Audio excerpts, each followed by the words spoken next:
इन दिनों जो Washington DC में हैं उन्हें व्हाइट हाउस के आसपास metro stations, bus stop, restaurant और सड़कों पर गश्त करते हुए हथियारबंद जवान दिख रहे हैं। बिल्कुल यूएस आर्मी की तरह लैस जवान। लेकिन ये यूएस आर्मी है नहीं, नेशनल गार्ड है, अमेरिका की रिजर्व फौज। नेशनल गार्ड अमेरिका की सड़कों पर आम बिल्कुल नहीं थे, लेकिन ट्रंप ने कभी क्राइम रोकने तो कभी दंगे रोकने तो कभी अवैध प्रवासियों को खदेड़ने के नाम पर धड़ाधड़ नेशनल गार्ड की तैनाती के आदेश दिए हैं। लॉस एंजलिस, पोर्टलैंड और शिकागो के उदाहरण हमारे सामने हैं। ट्रंप लगातार ऐसी जगहों पर नेशनल गार्ड की तैनाती के आदेश दे रहे हैं जहां डेमोक्रेट्स मजबूत हैं। सूबों के गवर्नर्स की मुखालफत के बावजूद इनकी तैनाती हो ही रही है और यही वजह है कि अब कुछ बड़े शहरों में सर से पांव तक लैस नेशनल गार्ड सड़क पर नजर आ जाते हैं। 26 नवंबर को वॉशिंगटन में इसी नेशनल गार्ड के 2 जवानों पर हमला हो गया। वॉशिंगटन में फेरागट मेट्रो स्टेशन के पास वेस्ट वर्जीनिया नेशनल गार्ड के 2 जवान तैनात थे। दोपहर के 2:15 बज रहे थे। लोग मेट्रो का इंतजार कर रहे थे, थैंक्स गिविंग का त्यौहार मनाने के लिए अपने घर जा रहे थे कि अचानक एक आदमी ने इन 2 जवानों पर गोली चला दी। एक गोली पहले महिला गार्ड के सीने में लगी, नेशनल गार्ड के, फिर सिर में। इसके बाद शख्स ने दूसरे नेशनल गार्ड पर गोली चला दी। इलाके में हड़कंप मच गया, शीशे टूट गए, लोग भागने लगे। सीक्रेट सर्विस वाले घायल जवान को कवर देने लगे। ये जगह व्हाइट हाउस के पास ही है। आखिर में पास ही मौजूद तीसरे गार्ड ने गोलियां चलाई और हमलावर को काबू में किया। ये घटना, जैसे हमने बताया, व्हाइट हाउस से बस कुछ 100 मीटर दूर हुई है। घटना की जानकारी मिलते ही वॉशिंगटन में कई एम्बेसीज को बंद कर दिया गया। कुछ वक्त के लिए एयरपोर्ट्स पर फ्लाइट्स को रोका गया। कुछ वक्त तक पूरा वॉशिंगटन सांस रोककर खड़ा रहा। हमलावर कौन है? 29 साल का एक अफगान जिसने अमेरिकी फोर्सेस के साथ मिलकर तालिबान के खिलाफ लड़ाई लड़ी थी। इसके बाद ट्रंप ने अफगान लोगों की इमिग्रेशन रिक्वेस्ट को तत्काल प्रभाव से बंद कर दिया है। कोई रिव्यू नहीं होगा। ट्रंप का मानना है कि यह हमला प्लानिंग के साथ किया गया था। क्यों अफगानिस्तान के एक शख्स ने अमेरिका में तैनात गार्ड्स को निशाना बनाया? क्या ट्रंप की अफगान पॉलिसी इसका कारण है? इन 2 सवालों के जवाब जानने की कोशिश करेंगे राजदूत के आज के एपिसोड में। नमस्ते, मैं हूं निखिल और आप खबरगांव का डेली इंटरनेशनल बुलेटिन राजदूत देख रहे हैं।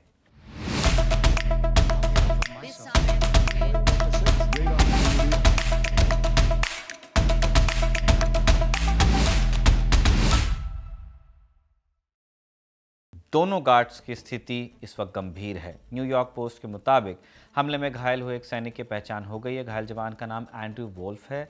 एंड्रयू वोल्फ की सर्जरी चल रही है। जो महिला नेशनल गार्ड है उनकी पहचान पब्लिक नहीं की गई है। इस घटना के समय ट्रंप फ्लोरिडा में थे।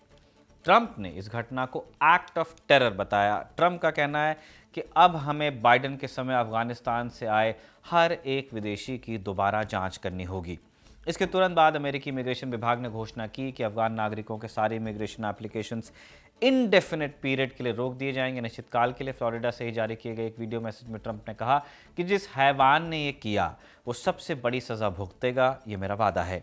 हम दुखी हैं, गुस्से में हैं और अब पूरी ताकत से बदला लेंगे। ट्रंप ने फिर बाइडेन की इमिग्रेशन पॉलिसी पर सवाल खड़े किए। कहा कि ये शख्स सितंबर 2021 में उन्हीं फ्लाइट से अमेरिका लाया गया जो बाइडेन ने चलवाई थी। अफगानिस्तान धरती का नरक है और जो यहाँ का नहीं है, यूएस का नहीं, जो देश से प्यार नहीं करता, उससे निकाल बाहर किया जाएगा। अगर वो हमारे देश को पसंद नहीं करते तो हमें भी वो लोग नहीं चाहिए। ट्रंप ने दावा किया कि अमेरिका में बाइडेन के शासन में 2 करोड़ ऐसे विदेशी घुसे जिनकी ठीक से जांच नहीं हुई। इसके बाद ट्रंप ने 500 और नेशनल गार्ड्स की तैनाती का आदेश दिया है। शूटर बताया जा रहा है पकड़ा जा चुका है, उससे गोली लगी है। कौन है वो? 29 साल का रहमानुल्लाह लखनवाल है। अफगानिस्तान का ही रहने वाला है। वो पहले अफगान आर्मी में था, जो ANA अफगान नेशनल आर्मी थी, और करीब 10 साल तक अमेरिकी स्पेशल फोर्सेस के साथ कंधार में काम कर चुका है, हॉटबेड ऑफ तालिबान। CIA के हेड जॉन रैटक्लिफ ने भी ये बात कंफर्म की है कि वो अमेरिकी सरकार के लिए एक पार्टनर फोर्स का हिस्सा था। 2021 में जब अमेरिका अफगानिस्तान से निकला था तब बाइडेन प्रशासन ने ऐसे हज़ारों अफगानों को विशेष प्रोग्राम के तहत अमेरिका लाकर बसाया था, क्योंकि तालिबान इन लोगों को टारगेट कर रहा था। लखनवाल भी उसी प्रोग्राम में सितंबर 2021 में अमेरिका आया। इसके बाद वो वॉशिंगटन स्टेट में बस गया। शादीशुदा बताया जा रहा है, 5 बच्चे हैं उसके, लेकिन कई महीनों से उसके परिवार से संपर्क नहीं हो पा रहा था उसका। NBC की एक रिपोर्ट के मुताबिक लखनवाल के रिश्तेदार भी हैरान हैं।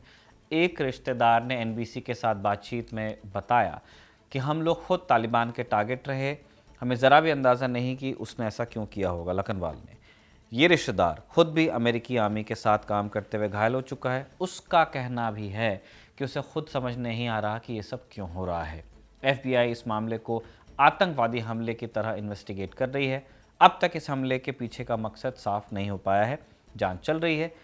इस एक घटना के बाद अमेरिका में लेकिन जो so called anti Afghan policy है ट्रंप की, उस पर बात हो रही है, और ये अब से नहीं बल्कि ट्रंप के 2025 में राष्ट्रपति बनने के बाद से ही चल रही है।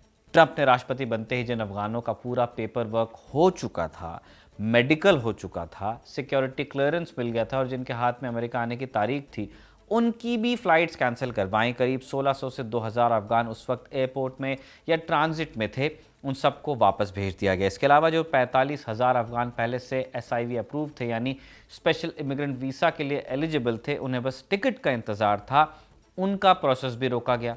इसके अलावा जो 15,000 अफगान जो ज़्यादातर पाकिस्तान में रिफ्यूजी स्टेटस के साथ आखिरी स्टेज पर थे वीज़ा और बाकी चीज़ों के, उनकी फाइलें भी बंद करवा दी गई। कुल मिलाकर करीब 60,000 से भी ज़्यादा अफगान जो अमेरिकी फ़ौज के साथ इंटरप्रेटर रहे, ड्राइवर्स रहे, सैनिक रहे, जज रहे, उनकी अदालतों में काम करते थे, कंधे से कंधा मिलाकर लड़े, इन सब का प्रोसेस बंद कर दिया गया। ऐसे ही अफगान लोगों की एक कहानी आपको बता देते हैं। दी अटलांटिक को दिए एक इंटरव्यू में अफगान फोर्स में सर्व कर चुका एक कपल अपनी दशा बताता है। दोनों अफगान स्पेशल फोर्सेस के पुराने सैनिक रहे, सालों तक अमेरिकी आर्मी रेंजर्स और दूसरी स्पेशल यूनिट्स के साथ कंधे से कंधा मिलाकर लड़े। जब 2021 में अमेरिका चला गया, तालिबान ने इनका पीछा किया, पूरे अफगानिस्तान में छुपते छुपाते फिरे, परिवार वाले इनके पकड़ पकड़ कर पीटे जा रहे थे, मारे जा रहे थे। 2023 में कुछ अमेरिकी दोस्तों की मदद से बच्चे लेकर पाकिस्तान भागे, इस्लामाबाद में किराए का छोटा सा घर लिया और अमेरिका जाने का इंतज़ार करने लगे। 2024 में अमेरिकी एम्बेसी ने इंटरव्यू लिया, मेडिकल पास किया, लेकिन सिक्योरिटी चेक में इतना टाइम लग गया कि मेडिकल एक्सपायर कर गया। 2025 में 2 जनवरी को दोबारा मेडिकल पास किया, पर 24 जनवरी को पता चला कि ट्रंप सत्ता में आ गए और सब कुछ रुक गया। अब हालात ये हैं कि पाकिस्तान पुलिस ने अफगान लोगों पर रेड्स करना शुरू किया है, इसलिए ये लोग इस्लामाबाद छोड़कर कहीं और चले गए हैं। पाकिस्तान में 3 साल की बेटी और कुछ महीने का बेटा है। बच्चों के पास वीज़ा नहीं है। पति पत्नी का वीज़ा 17 अप्रैल 2025 को ख़त्म हो लिया, रिन्यू होने की कोई उम्मीद नहीं है। चेक पोस्ट का डर इतना है कि घर से बाहर नहीं निकलते, पड़ोसी से कहकर बाजार से सामान मंगवाते हैं। मस्जिदों पर लाउड स्पीकर से ऐलान हो रहा है कि जो अफगानों को घर किराए पर देगा उसे जेल होगी।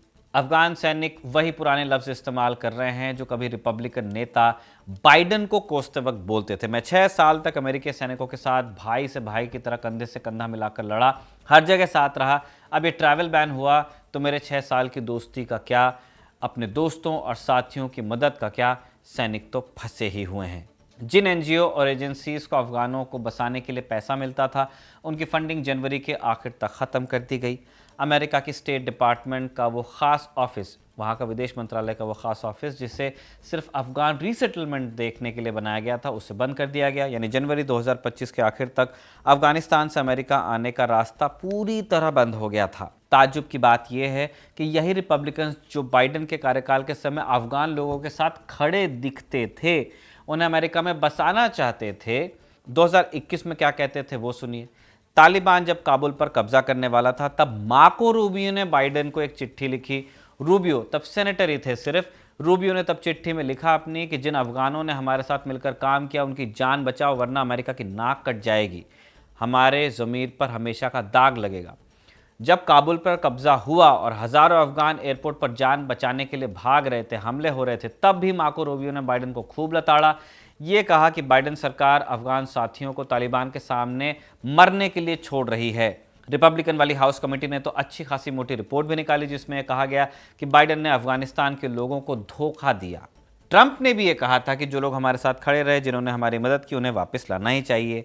यानी 2021 में यही लोग बाइडन को गद्दार और अफगान साथियों का दुश्मन बोल रहे थे, और अब 2025 में वही लोग सत्ता में हैं और खुद अफगानिस्तान के लोगों के लिए दरवाज़ा बंद कर रहे हैं बिना एक शब्द बोले। अफगान सैनिक ये पूछ रहे हैं जिन्होंने यूएस के साथ काम किया कि अमेरिका पर भरोसा कैसे किया जाए जो अपने ही वादे से मुकरता है। पाकिस्तान, जहां ज़्यादातर अफगान शरण ले रहे थे पहले, जिन्होंने यूएस के साथ काम किया, वो तालिबान के साथ तनाव में है और इस वजह से लाखों अफगानों को अपनी बॉर्डर्स में से एक्सपेल कर रहा है। इंटरनेशनल ऑर्गेनाइजेशन फॉर माइग्रेशन के मुताबिक सितंबर 2023 से अब तक 7,95,000 से ज़्यादा अफगान पाकिस्तान से निकाले जा चुके हैं। अब ये लोग खुद को फंसा हुआ महसूस कर रहे हैं, क्योंकि एक तरफ अपना देश है जहां उनकी जान को खतरा है, दूसरी तरफ पाकिस्तान जिसका सब्र अब जवाब दे चुका है। अफगान सैनिकों का मानना है कि असली धोखा तो तब हुआ जब अमेरिका ने इन लोगों को साइडलाइन करके तालिबान से ही बातचीत करना शुरू कर दिया। वो देश जो हमेशा से ही अपने शरणार्थी कार्यक्रमों पर गर्व करता था, खुद को ह्यूमन राइट्स का चैंपियन बताता था, हर साल राष्ट्रपति वहां के फैसला करते थे कि इस साल कितने शरणार्थियों को पनाह दी जाएगी, ये सब यूएस का ही इतिहास है, ऐसा होता भी था। 2021 में जब तालिबान ने अफगानिस्तान पर कब्जा कर लिया और अमेरिकी फौज वहां से जल्दबाजी में भागी, तो बाइडेन सरकार ने ऑपरेशन एलाइज वेलकम शुरू किया। इसके तहत करीब 76,000 अफगानों को इमरजेंसी में यूएस लाया गया। 2023 तक अमेरिका में 90,000 से ज़्यादा अफगान बसाए गए। लेकिन जैसे ही नवंबर में ट्रंप जीते, अमेरिका की रेफ्यूजी एजेंसियां डर गईं कि अब ये पूरा इमिग्रेशन प्रोग्राम ही बंद हो जाएगा, और ट्रंप ने आकर ऐसा किया ही। फिलहाल ट्रंप अपनी डिपोर्टेशन वाली पॉलिसी को लेकर बहुत क्लियर हैं। उन्हें मागा की नीतियों को आगे बढ़ाना है, और वो ऐसे ही अमेरिका में बाहर से बसे लोगों पर शिकंजा कसते रहने वाले हैं अपने पूरे टेन्योर में, ऐसा एक्सपर्ट्स मानते हैं। वॉशिंगटन में शूटिंग के मामले के पीछे एग्जैक्टली क्या कारण था, क्या ये अफगान सेंटिमेंट था या कुछ और था, इन सब सवालों के जवाब एफबीआई की जांच के बाद ही सामने आएंगे। लेकिन ट्रंप ने जो अफगानों के साथ धोखा किया है, उसकी बात तो फिर भी होती ही रहेगी। आज का राजदूत रिया ने लिखा था और नेवी ने रिकॉर्ड किया। आप देखते रहिए खबरगांव।